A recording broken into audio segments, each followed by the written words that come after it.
జై శ్రీరామ్.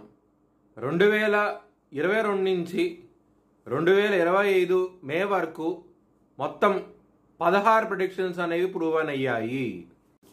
మీనరాశికి అధిపతి గురువు. మీనరాశిలో ఉత్తరాభాద్ర 4 పాదాలు, రేవతి 4 పాదాలు, పూర్వాభాద్ర 4వ పాదం ఉంటుంది. ఈ నక్షత్రం వాళ్ళందరికీ నేను చెప్పే వార ఫలితాలు వర్తిస్తాయి. ఈ వారంలో లగ్నాధిపతి అయిన గురువు 4వ స్థానంలో ఉన్నారు. గురు బలం అనేది అధికంగా ఉన్నది. ఆయన సప్తమ దృష్టితో దశమ స్థానాన్ని చూస్తున్నారు. మరియు శని భగవానుడు కూడా ఆయన దశమ దృష్టితో దశమ స్థానాన్ని చూస్తున్నారు. కెరియర్ పరంగా ప్రమోషన్స్ ఉంటాయి. కష్టపెట్టి శని భగవానుడు ఫలితాన్ని ఇస్తారు. చాలా ఆనందంగా ఉంటారు. మ్యారేజ్ పరంగా ఇబ్బందులు అనేవి అధికంగా ఉన్నాయి. శని 3వ దృష్టితో మీ సప్తమాధిపతి అయిన బుధుని చూస్తున్నారు. మెంటల్ టెన్షన్స్ ఉంటాయి, మానసికమైన సమస్యలు ఉంటాయి, గొడవలు ఉంటాయి. చిన్న సమస్య పెద్ద సమస్య అవుతుంది. మ్యారేజ్ పరంగా కొంచెం జాగ్రత్తగా ఉండండి. హనుమాన్ చాలీసా పారాయణం చేయండి. మంచి ఫలితాలుంటూ ఉంటాయి. సూర్యుడు కూడా 6వ స్థానం అధిపతి అయ్యి వృషభ రాశిలో ఉన్నారు. ఆయన 3వ దృష్టిలో సూర్యుడిని కూడా చూస్తున్నారు. కాబట్టి శత్రువుల నుంచి ఇబ్బందులు ఉంటాయి. శత్రువులతో జాగ్రత్తగా ఉండండి.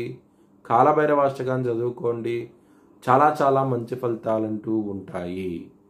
బిజినెస్ పరంగా పెట్టుబడిని తగ్గించి పెట్టుకోండి. ఇబ్బంది పడే అవకాశాలు ఎక్కువగా ఉన్నాయి ఈ వారంలో.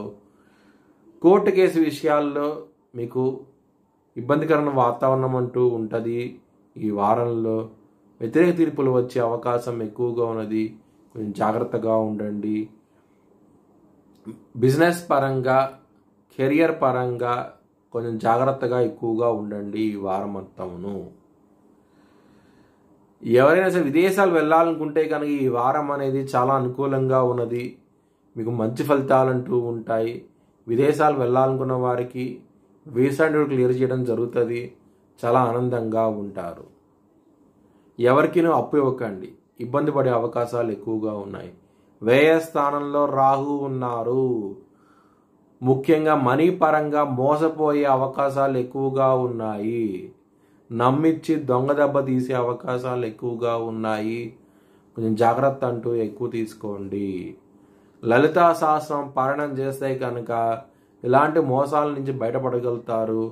చాలా ఆనందంగా ఉంటారు. మీ భవిష్యత్ వివరాల కోసమై హెచ్ఎల్ఎన్ జ్యోతిష్యాలయాన్ని సంప్రదించండి.